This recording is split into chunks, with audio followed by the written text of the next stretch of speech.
Hello everyone, welcome to Sleepy Classes and a very good morning to all of you। तो 14th अगस्त 2025 के current affairs के multiple choice questions को देखेंगे and context भी थोड़ा सा डिस्कस कर लेंगे। एंड सोर्स की बात करूं तो द हिंदू से ही मैंने सारे क्वेश्चंस जो है वो बनाए हैं, न्यूज़ ली है, ठीक है। तो इन केस द स्टूडेंट्स जो हिंदू से पढ़ रहे हैं दे कैन कोऑर्डिनेट अकॉर्डिंगली।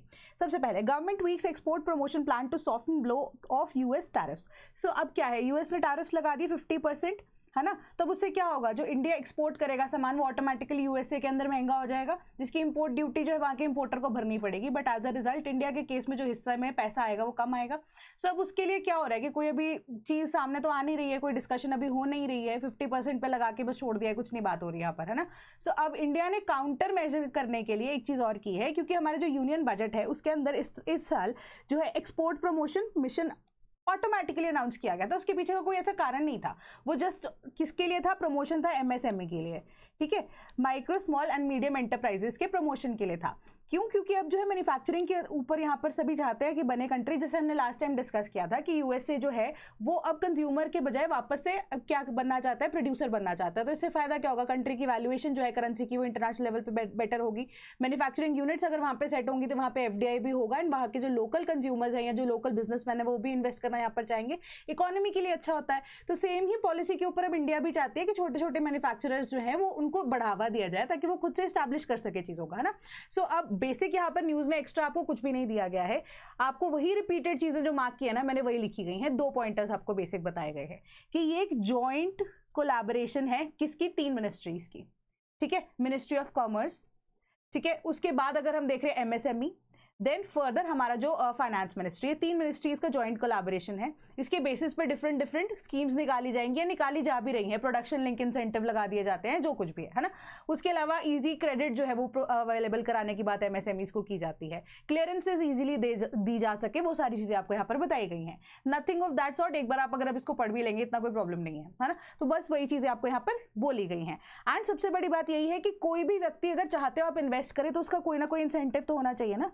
तो ये इंसेंटिव के तौर पर सरकार जो है मल्टीपल टाइम्स चाहती है कि एमएसएमई सेक्टर जो है वो ग्रो करे एंड मेजरली एक्सपोर्ट में और भी ज्यादा यहाँ पर भागीदारी निभाए, ठीक है, या एक्सपोर्ट के अंदर और ज्यादा कंट्रीब्यूट करे। सो ऑल टुगेदर अब ये पॉलिसी जो है इसके ऊपर भी काम किया जाएगा। ये 3 सेक्टर्स मिलकर काम करने वाले हैं, इनकी बेसिस पे अब नई पॉलिसीज को फर्दर या ग्राउंड रूल्स को या रेगुलेशंस को फॉलो करा जाएगा या बनाया जाएगा एंड जिसके बेसिस पे एमएसएमई सेक्टर को और बूस्टअप करने की बात की जा रही है। एंड द रीजन बीइंग कि अब 2 कंट्रीज के बीच में टसल चल रही है, दोनों ही मैन्युफैक्चरिंग यूनिट्स यहाँ पर बनाना चाहते हैं, है ना। तो इंडिया भी खींच रहा है इस टाइम पे। एंड सबसे बड़ी बात इंपॉर्टेंस यही है कि इंडिया के केस में एक अवेलेबिलिटी प्लस पॉइंट में यही है कि जो चीप लेबर की अवेलेबिलिटी है वो इंडिया के अंदर है एज कम्पेयर टू यूएस से। तो it will be further more easy, है ना। एंड रेगुलेशंस अकॉर्डिंगली फ्रेम किए जाए ताकि जो बाहर की कंट्रीज हैं या इवन की जो इंडियन एमएसएमईज हैं जो बनाना चाहते हैं manufacturers, in all the case वो क्या करें, वो खुद से इन्वेस्ट करने की यहाँ पे कोशिश भी करें, ठीक है। सो अब सवाल देखते हैं। The India's export promotion mission is a joint initiative of ministry of commerce, micro small and medium enterprises and ministry of finance. Second, foreign trade policy 2023 provides the structure within which the export promotion mission functions। तो दोनों चीजें मैं आपको यहाँ पर बता चुकी हूँ, है ना, कि जॉइंट वेंचर है, जॉइंट कोलैबोरेशन है, नॉट वेंचर, जॉइंट कोलैबोरेशन है 3 मिनिस्ट्रीज की।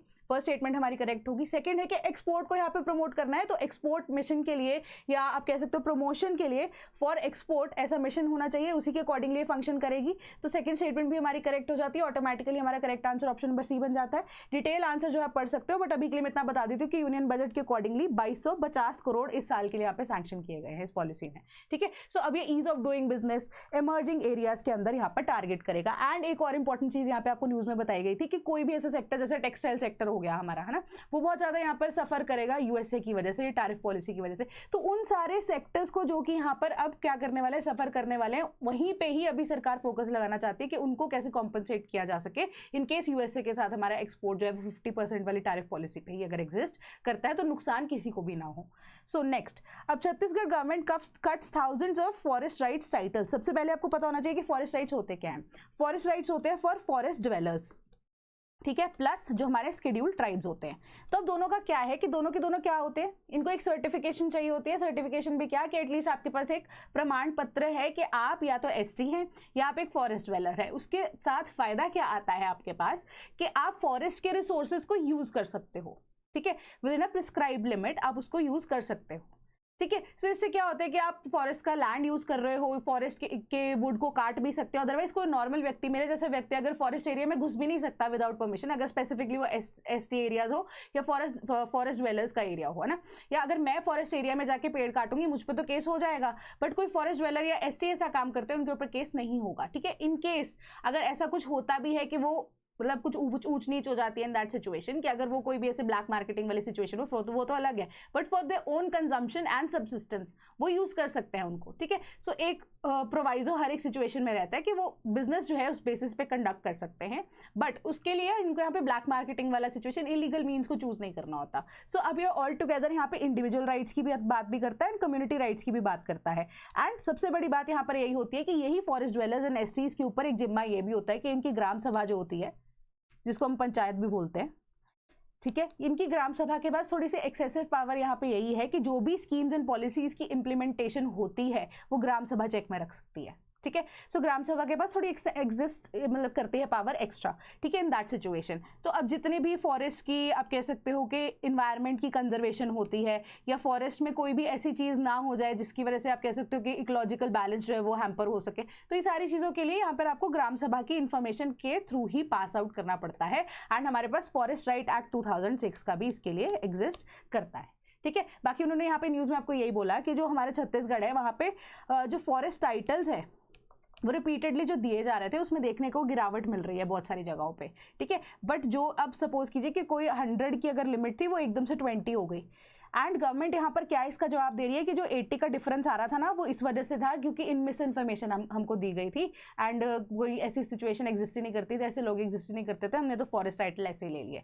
And there are certain districts in Chhattisgarh as well जहाँ पे अभी ये फॉरेस्ट राइट्स को लेकर या फॉरेस्ट टाइटल्स को लेकर काम शुरू ही नहीं हुआ है। लोग तो यहाँ पे या सरकार तो वहाँ पर फॉरेस्ट टाइटल्स वापस लेने की बात कर रही है, लोगों को यहाँ पर फॉरेस्ट टाइटल आजकल मिले ही नहीं है। ठीक है, सो अब नक्सल फ्री एरियाज जो है वहाँ पर भी फॉरेस्ट टाइटल्स को देने की बात की जा रही है। FRA की इंप्लीमेंटेशन जो है वो बहुत ज़्यादा स्लो वहाँ पर देखी जा रही है। इंप्लीमेंटेशन कहाँ नहीं हुई है? रायपुर, दुर्ग, बेमात्रा जो डिस्ट्रिक्ट्स हैं वहाँ पर अभी तक डाटा ये शो कर रहा है कि जो फॉरेस्ट टाइटल्स हैं वो अवार्ड अभी तक नहीं दिया गया। अवार्ड क्या, सर्टिफिकेशन उस चीज़ की नहीं दी गई है।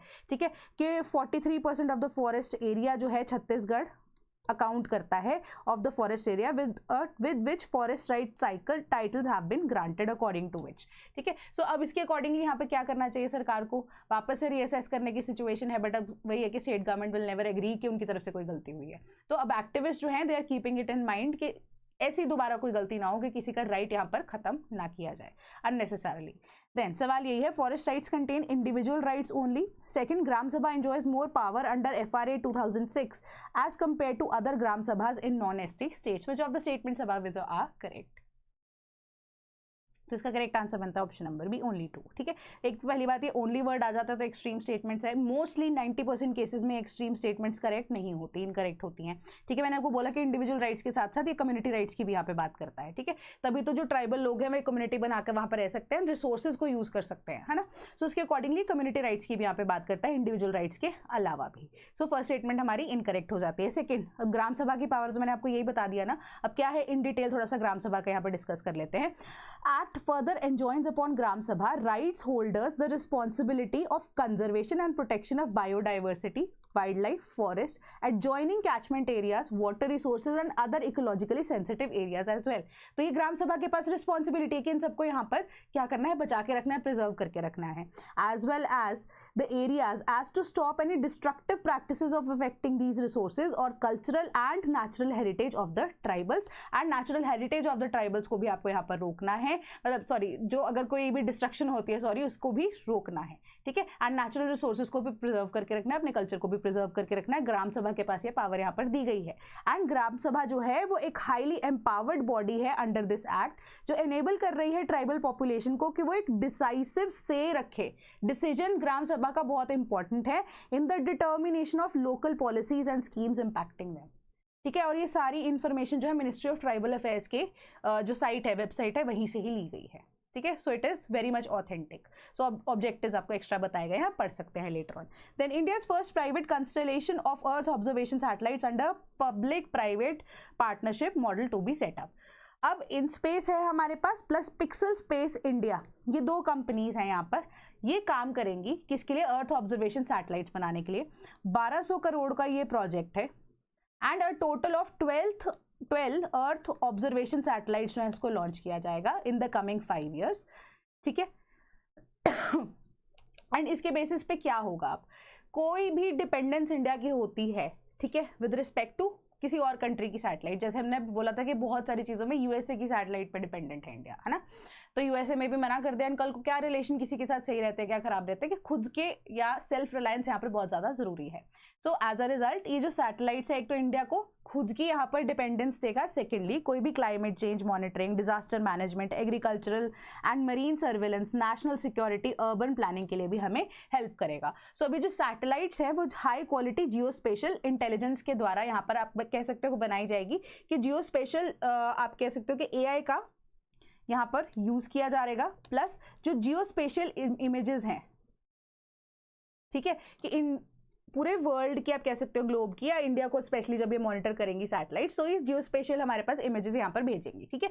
तो इमेजेस के साथ हम क्या होगा कि हाई रेजोल्यूशन की होंगी, इंडिजिनियस सैटेलाइट डेटा होगा कि अपना खुद का डेटाबेस इंडिया बना सकता है। एक ऐसा इनिशिएटिव है जो इंडिया की रिलायंस ऑन फॉरेन रिसोर्सेज कम कर देगा, एज वेल एज इंश्योर करेगा कि जो डेटा है वो इंडिया का अपना खुद का है एंड सॉवरेन है, इसका मिसयूज नहीं किया जा सकता, ठीक है। एंड द कैपेसिटी या कैपेबिलिटी ऑफ इंडियन कंपनीज जो है उसको भी टेस्ट किया जा सकता है। एंड अगेन सिंस ये हैदराबाद बेस्ड कंपनी है तो मेक इन इंडिया के तहत आप देख सकते हो कि इसको भी यहाँ पर एक बूस्ट मिलेगा, इस कंपनी के लिए भी एक अच्छी अपॉर्चुनिटी यहाँ पे देखने को मिल रही है। नेक्स्ट, अब consider the following statements with respect to pixel space and in space project, जो कि पब्लिक प्राइवेट पार्टनरशिप के बेसिस पे है, कि first it is a cluster of 20 earth observation satellites, second the constellation will feature a hyper spectral satellite, क्या यहाँ पे hyper spectral satellites बोल सकते हो, विच of the statements above is और आर करेक्ट। करेक्ट आंसर है इसका option number B, statement number 2। 20 नहीं है, 12 सैटेलाइट्स का एक क्लस्टर है जिसको लॉन्च किया जाएगा अर्थ ऑब्जर्वेशन के लिए। सेकेंडली ये हाइपर स्पेक्ट्रल सैटेलाइट्स होंगी। अब वर्ड समझो, हाइपर स्पेक्ट्रल, स्पेक्ट्रल वर्ड से आपको क्या वर्ड समझ आ रहा है, स्पेक्ट्रम आना चाहिए वर्ड, ठीक है। स्पेक्ट्रम के थ्रू यानी कि जो हमारे जितने भी हम बैंड, एक्स बैंड, के बैंड, एल बैंड को पढ़ते हैं या समझते हैं, ये उन्हीं स्पेक्ट्रम्स के थ्रू मल्टीपल टाइम्स काम करेगा या डिफरेंट लेवल पे डिफरेंट यहाँ पे स्पेक्ट्रम्स को यूज करके इमेजिंग को जनरेट करेगा।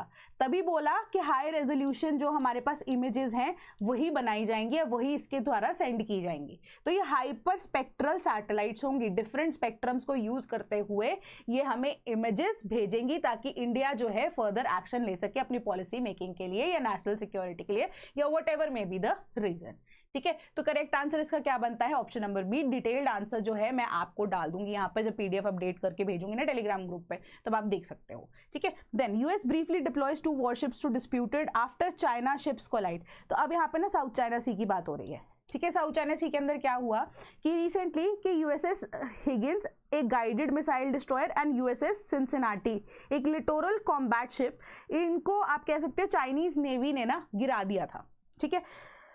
तो अब वो स्कारबरो शोल से निकल रहे थे एंड फाइनली इनको गिरा दिया गया, ठीक है। एंड इसकी कोई इंफॉर्मेशन नहीं थी इंटरनेशनली।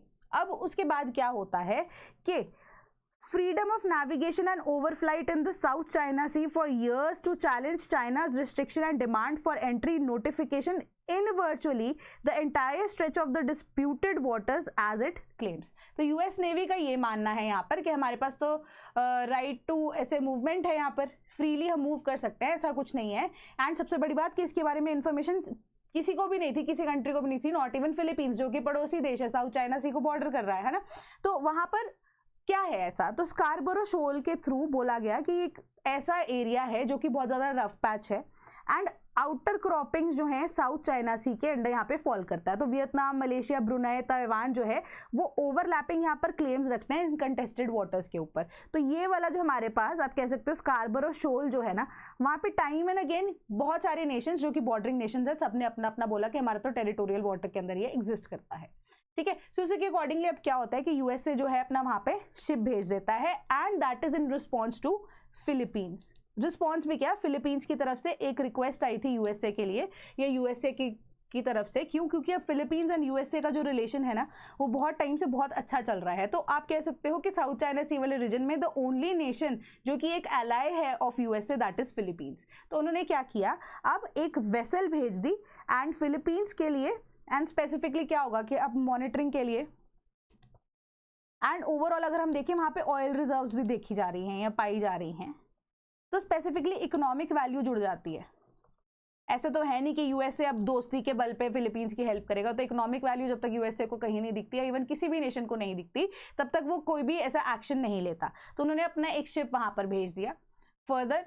तो क्यों? क्योंकि जस्ट एक प्रेजेंस वो दिखा सके अपनी साउथ चाइना सी के अंदर, ठीक है। एंड जापान जो है उसका केस भी यहाँ पर आ जाता है कि जापान, ऑस्ट्रेलिया एंड न्यूजीलैंड ने एक्सप्रेस किया है alarm on Wednesday over the dangerous manoeuvres that led to the collision in the busy waters, कि आपस में क्या होता है कि दो कोस्ट गार्ड जो चाइनीज पर्सनल्स हैं, तो आप कह सकते हो कि चाइनीज कोस्ट गार्ड शिप, अब एक तो दो शिप्स यहाँ पर आपस में टकराई वो तो अलग बात है, तो चाइनीज कोस्ट गार्ड की शिप जो है वो ब्लास्ट हो गई in powerful water cannon and number of Chinese personnel standing at the bow shortly before the section was hit by fast running Chinese navy ship.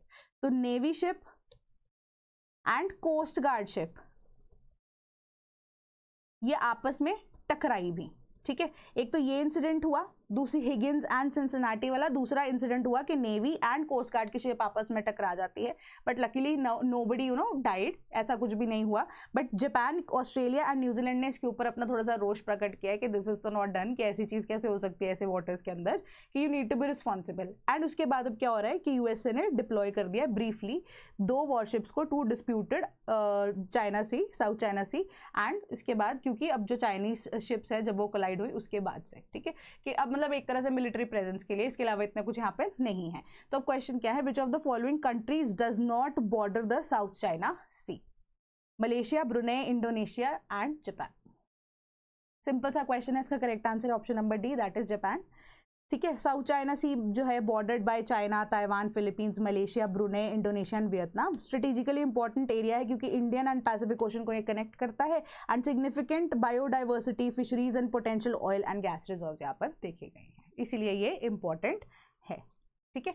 Then European powers ready to reimpose Iran sanctions. तो यहाँ पर ना आपके पास E3 Nations, EU3 Nations, कुछ भी नाम आ जाए ना तो उसके अकॉर्डिंग यहाँ पर यही बात है कि ईरान के साथ अब सिंस वापस से जो है इंटरनेशनल एटॉमिक एजेंसी जो बात करने की कोशिश करी है, बट अभी उसके ऊपर कोई रिजल्ट नहीं आया है, कोई आउटकम नहीं नजर आया है। तो अब न्यूक्लियर प्रोग्राम को लेके ईरान के ना 3 नेशंस बहुत ज़्यादा चिंतित है, that is Britain, France and Germany, जिनको E3 बोला जाता है यहाँ पर, ठीक है। तो उन्होंने बोला कि हम वापस से रीइम्पोज कर देंगे ईरान के ऊपर सैंक्शंस, ठीक है। तो इसी की वजह से, क्योंकि E3 ग्रुप जो है उन्होंने थ्रेट किया है कि 2015 के अंदर एक इंटरनेशनल डील की थी ईरान ने, उसके बेसिस पे उन्होंने बोला था कि हम कोई चीज़ भी ऐसी नहीं करेंगे, कोई भी न्यूक्लियर एनरिचमेंट ऐसा कुछ नहीं करेंगे, टर्मिनेट कर देते है ना। तो उन्होंने बोला कि इसी ट्रीटी के तहत अगर आप अभी भी देखो तो वापस से सैंक्शंस जो हैं, जो हमने हटाई जरूर थी 2015 के अंदर, बट हम वापस उसको रीइम्पोज भी कर सकते हैं। तो ये चीज़ यहाँ पर बोली गई। तो E3 के ऊपर थोड़ा सा नजर मार लेते हैं कि E3 originated in 2003। These 3 countries are most politically, economically influential EU member states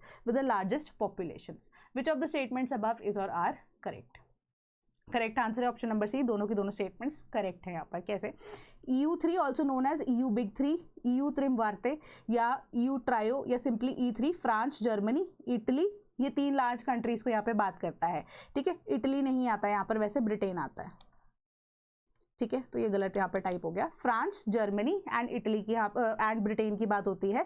ये जो large founding members of European Union है, ये कंट्रीज जो है जनरली 3 ऐसे most politically, economically influential European member states हैं and largest economies by nominal GDP हैं, collectively account करते हैं for over half of the European Unions output, ठीक है। सो अब यूनाइटेड नेशंस के केस, जो यूरोपियन नेशंस के केस में जब हम बात करते हैं, ब्रेग्जिट से पहले फ्रांस, जर्मनी एंड UK ने इसके साथ नेगोशिएशन की थी ईरान के साथ इन द ईयर ऑफ 2003, जिसके बाद इनको E3 यहाँ पर बुलाना शुरू कर दिया गया था।